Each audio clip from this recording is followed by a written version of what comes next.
Local presentation of Read About It is made possible in part by a grant from Cox Communications of Oklahoma City, proud sponsor of this effort to promote reading, education, and literacy in our community.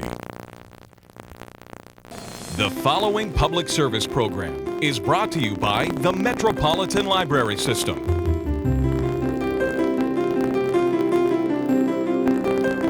And now, Read About It with your host, B.J. Williams. We have a great show for you today, including a talk with local author and publisher Jim Alexander. But first, Susie Beasley and Margaret Angeles will tell us about a book that we have in Spanish.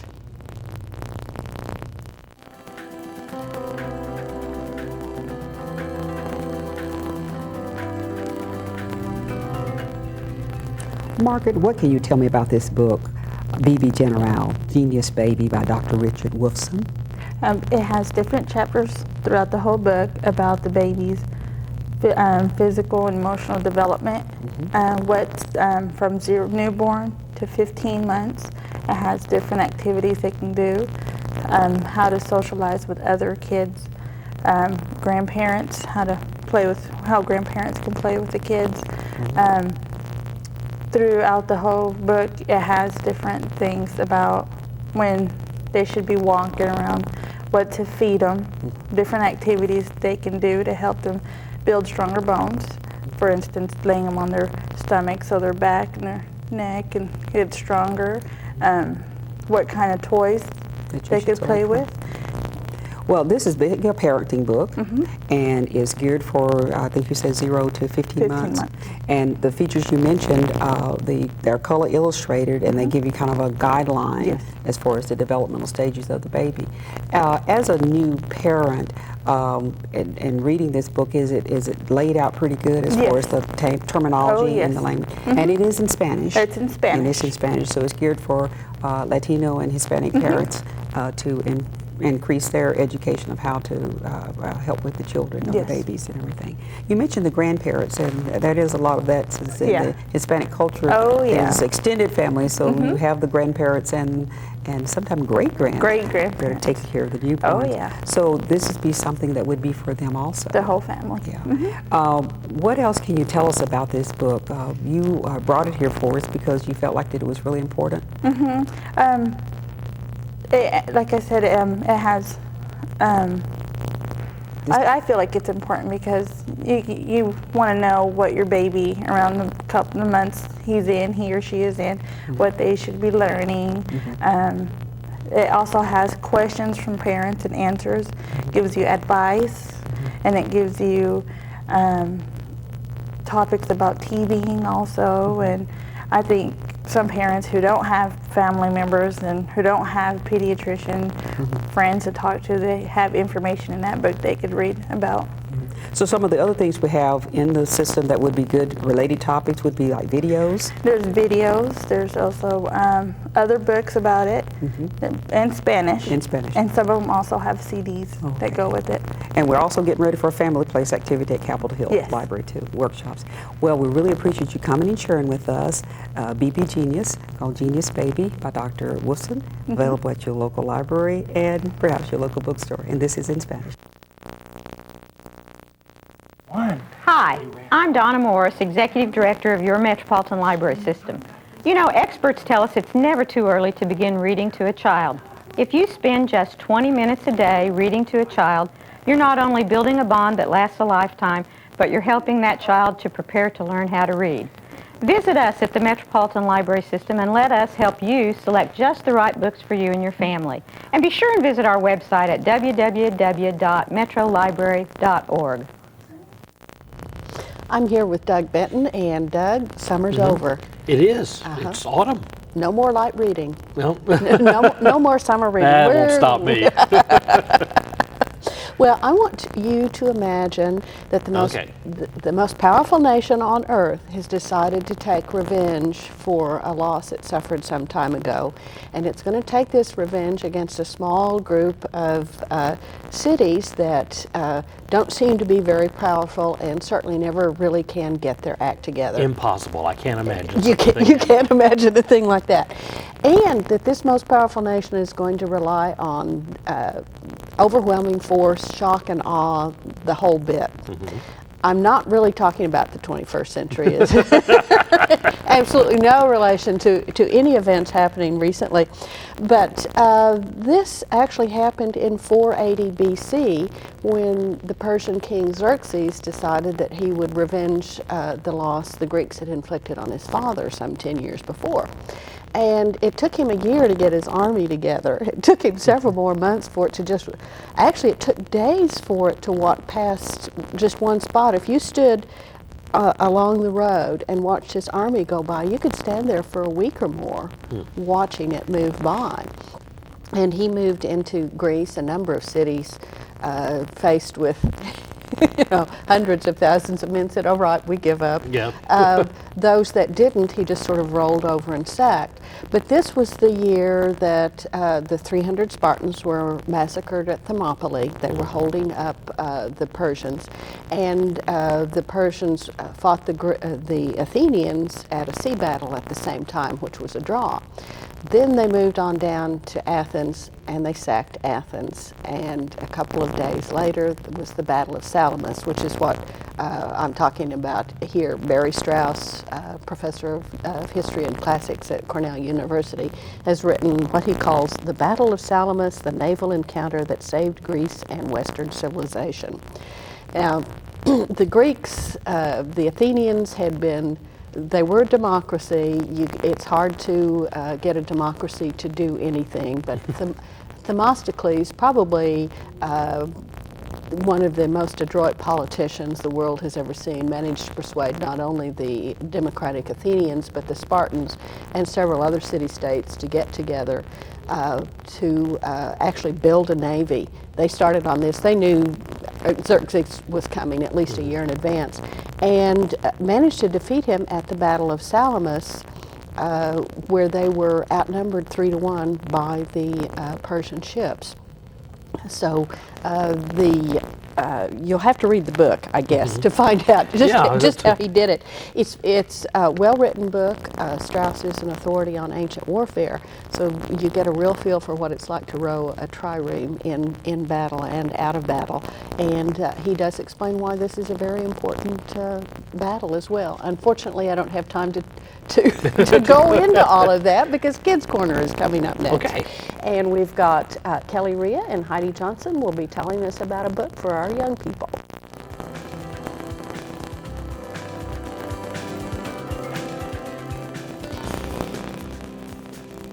Hi, with us today is Heidi Johnson. She's from the Tech Processing Department of the Metropolitan Library System. She loves children's books, so we're really glad that you're here today. Well, thank you, Kelly. I brought a couple of brand new children's books with me.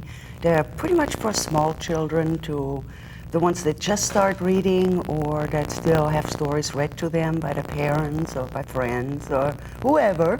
The first one is called You Can't Rush a Cat, and it is the most adorable kitty that the story is about. This little girl visits her grandfather, who lives by himself and very often is lonely and would like some more companionship, and they discover this little feral kitten and are trying to entice it to come inside and spend some time with them. It takes a lot of patience. It takes a lot of patience, but as she tells her grandpa, you can't rush a cat. So you have to use psychology on them and make them think they want to come to you. And throughout the book, you'll see, a paw appearing somewhere or the tail of the kitty cat. To really entice the reader to stay involved. Exactly, and as we come to the end of the story, the little kitten actually does come out. And I won't talk too much about how the story ends, but it's a very happy ending.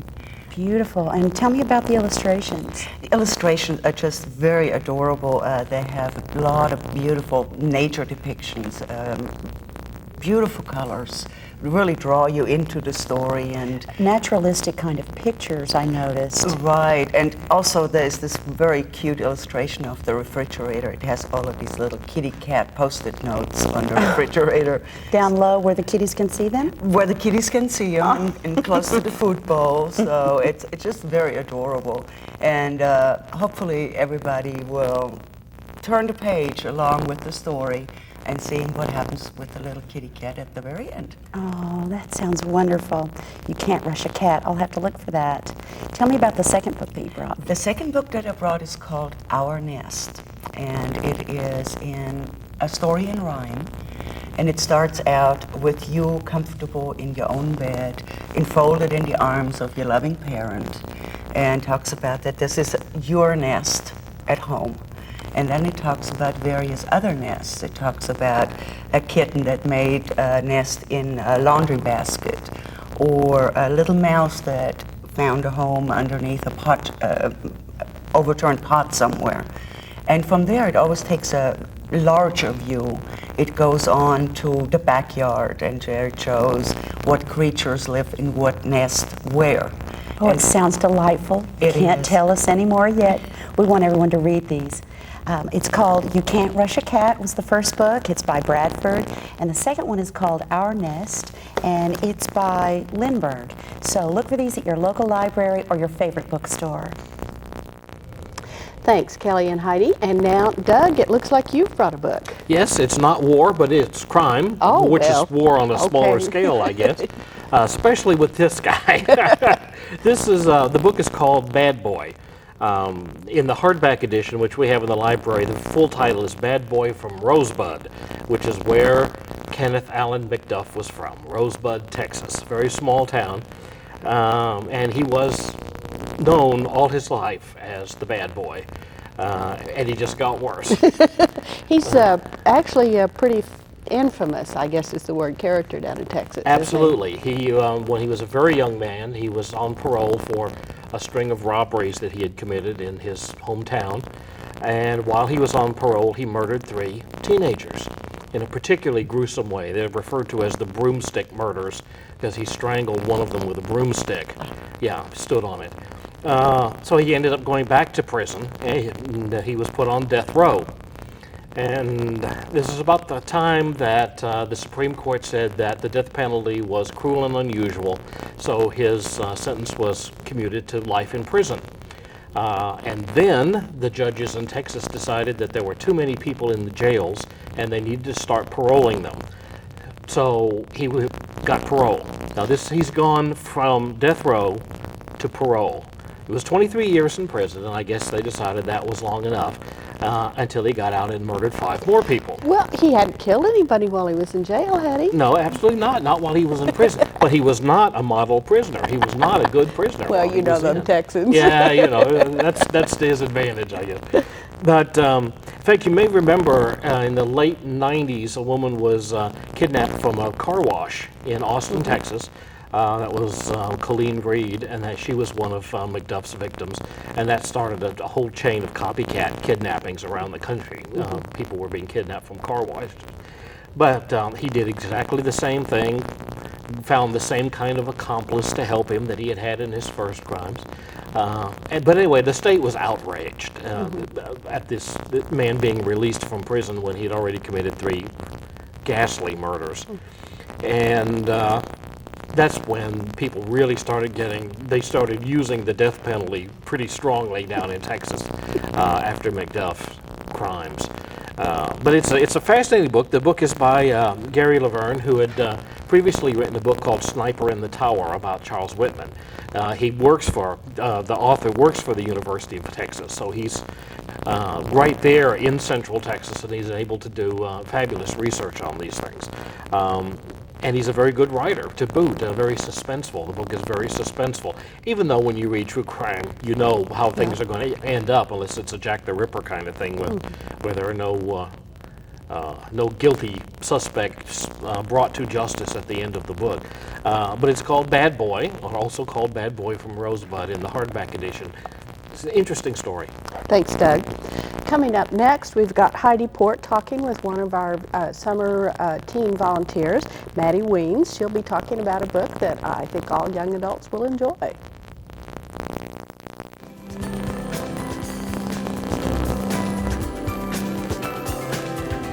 I'm here with Maddie Weems, and she has brought The Sisterhood of the Traveling Pants by Anne Brashear to share with us today. So, Maddie, this book, I understand, is about 4 different girls. Can you tell me a little bit about these girls? Okay, well, first of all, there's Lena, who's very quiet and soft-spoken, and she's has a Greek background. She's very exotic. Then there's Bridget, who's very athletic and outgoing. There's Carmen, who values friendship. And then there's Tibby, who doesn't care what others think. So which one of these did you relate to the most? I relate to Lena the most because of how quiet she is, but I think most teen girls will relate to Tibby when they read the book because she feels kind of misunderstood and like she doesn't really know where her place is. So what happens in the book? Where did these girls go for the summer? Lena goes to Greece to meet her grandparents for the first time. Bridget goes to a sports camp in Baja, California. Tibby stays home with a minimum wage job at a drugstore. And Carmen goes to see her father in South Carolina, who moved there after her parents' divorce. Wow. So how do the girls know each other? Their mothers were in a pregnant women's aerobics class. So they've pretty much known each other since birth. Their mothers were friends, so it sort of brought the girls together. And so what's the deal with the pants? Okay, Carmen discovered the pants at a thrift store while she was shopping with Lena, and she decided that since they would be apart for the summer, they could use the pants as sort of a way to bring them together by sending them to each location. And each girl would, when they reunite after they're all back from their vacation, they'll write down what their favorite part of the summer was on the pants. So did they just hang pants on the wall, or what? I mean, They keep them, and they each wear them. So they're all the same size? Right. Well, no. That's what they consider the pants magical because it sort of symbolizes their friendship, and they're all so different, but the pants fits each one of them perfectly. So how is that possible? So they really were magic pants? Right. Well, not really in the fantasy sense, but they consider them magical just because of how special they are to them. So what happens in the book? I mean, what was your favorite part of the book? My favorite part of the book is probably just watching how the girls change and grow over the summer because each of them learns something. And the story that I liked reading most was probably Lena's because she visits her grandparents in Greece and she learns a lot about her culture and everything like that. So would you recommend this book to mostly girls, or? Yes, mainly it's very a girl book. It's definitely about girls and friendships. So. Good. Well, thank you so much, Maddie, for bringing this book to us. You're welcome. I look forward to reading it. Okay. Thanks, Heidi and Maddie. Coming up next, we have an interview with Jim Alexander. I talked with him a couple of weeks ago about how to win writing contests and grassroots publishing. Alexander is the Dean Emeritus of the Minder School of Business at Oklahoma City University. He has written or co-written over 26 books. He is the publisher of Macedon Press, and I think you'll enjoy what he has to say about how to win a writing contest and then how to get your work published.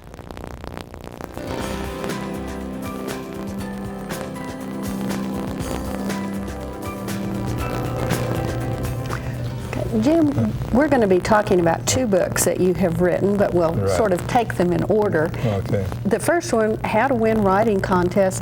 What prompted you to write a book about that? Well, kind of 2 things. One is over the years, as an editor and publisher, I've read hundreds and hundreds of manuscripts. And the second thing is, as a judge in local writing contests for writing clubs and things like that, I see lots of things that probably shouldn't have landed on my desk, I guess is the simplest way to say it. And part of it is that just people don't understand the process. So that's why I wrote this. I call it, I do a play on another famous author, but How to Win Writing Contests and Influence Agents and Editors. Right. And the idea is that a writing contest is kind of like a dress rehearsal for the real thing. Well, and it's usually the first thing that a lot of writers think about. Yeah. If they're in a writing group and they hear like the Oklahoma Writers Federation's conference is coming up, why not send in your short story? Right. And you're trying to make sure that their short story gets read. Right, and remember this, that by and large, when judges have to judge contests, their first read-through is for things that they can throw out, because that makes life a lot easier for them. So if you haven't followed the rules, if your punctuation is lousy, the appearance on the page is lousy, just the mechanics, half or more will probably get thrown out just on the mechanics because they look perfectly awful. And what that says to the judge is this person doesn't know what she is doing or what he is doing. Or doesn't care enough to try. Or doesn't care enough to try. Yeah, I think sometimes we think, oh, it doesn't matter, that's silly, it's just picky to want certain margins on the page and that sort of thing. But yeah, if you're the judge, oh good, that's one less I have to do. I can certainly appreciate that. Well, one of the famous stories is Grace Metalius, who wrote the book Peyton Place. Now, she had shopped that around. I've heard the number, but a gosh awful number of editors had rejected it because it was not well written. Everything was wrong about it, but one editor got a hold of it, and he thought, well, now, if I can work with her, or if she will work with me, maybe we can make something out of this. And they did, and it turned out to be a bestseller. Now, people latch onto those stories, but those are the exception rather than the rule. That is, if you have a manuscript that's not well written, not well punctuated, not well formatted, you're just not going to break through that screen. Well, and today, with almost everybody having a PC at home, I think it's really sloppy to have a poorly presented manuscript.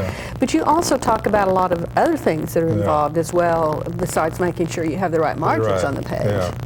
And your beginnings, you need to have a good solid beginning, one that grabs people. In fact, I give some illustrations in here of perfectly awful beginnings.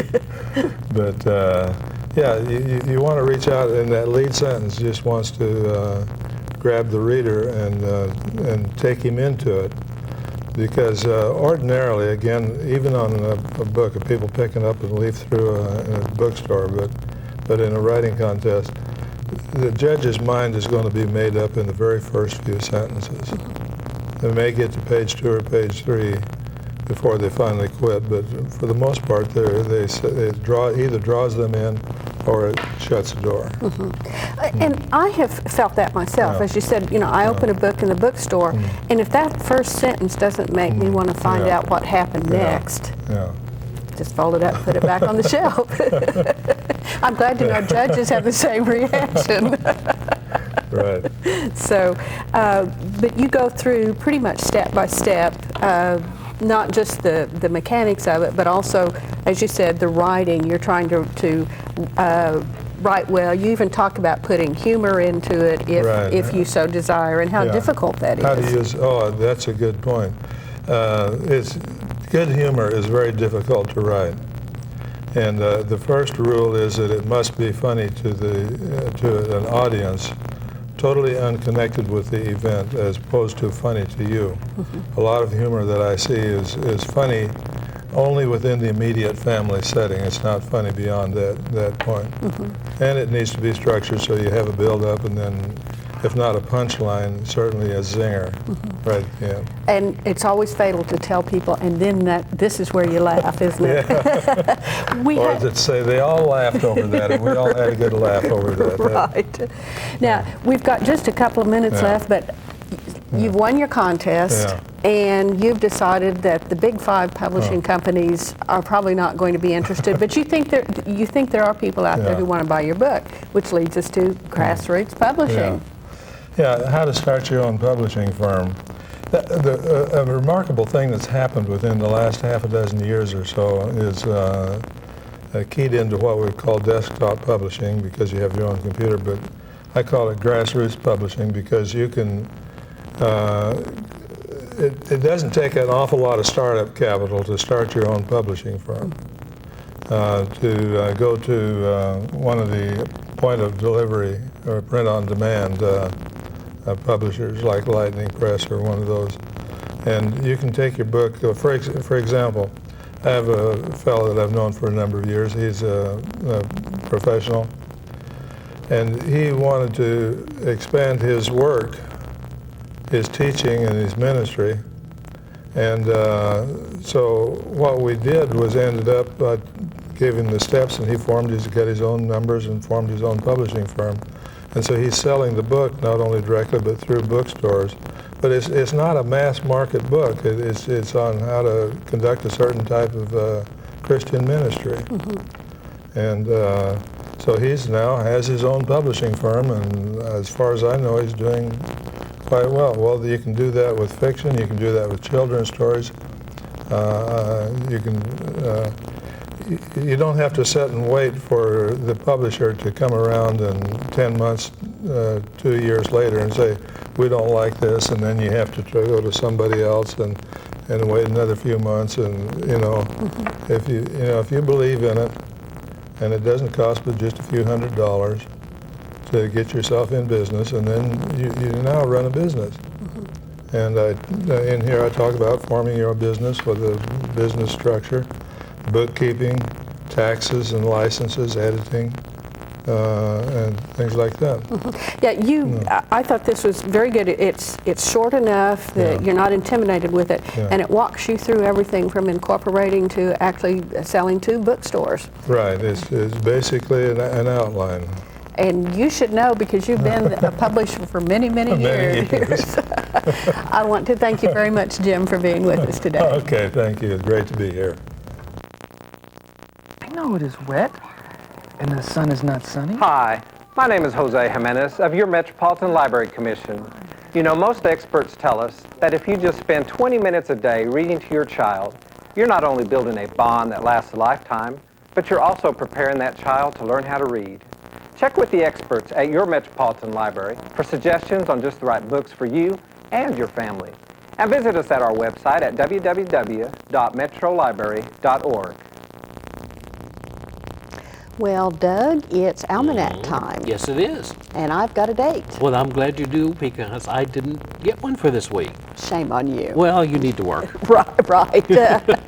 Well, the Battle of Salamis took place in September of 480, before the Common Era.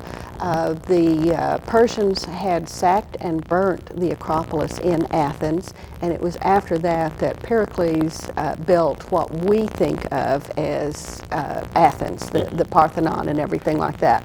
Well, a few years later, in 1687, in late September, the Venetians blew up the Acropolis and the Parthenon. September is a bad month for the Greeks, right, isn't it? right. Yeah. They should have left town. The Venetians were fighting the Turks, trying to drive the Turks out of Greece. They had been ruling Greece for a couple of hundred years at that point. And unfortunately, the destruction of the Parthenon was just, one of those collateral effects of war. You can find out about that and many other things if you will check out the library system and all its books on our website at www.metrolibrary.org. Thanks for being with us. We'll see you again next time.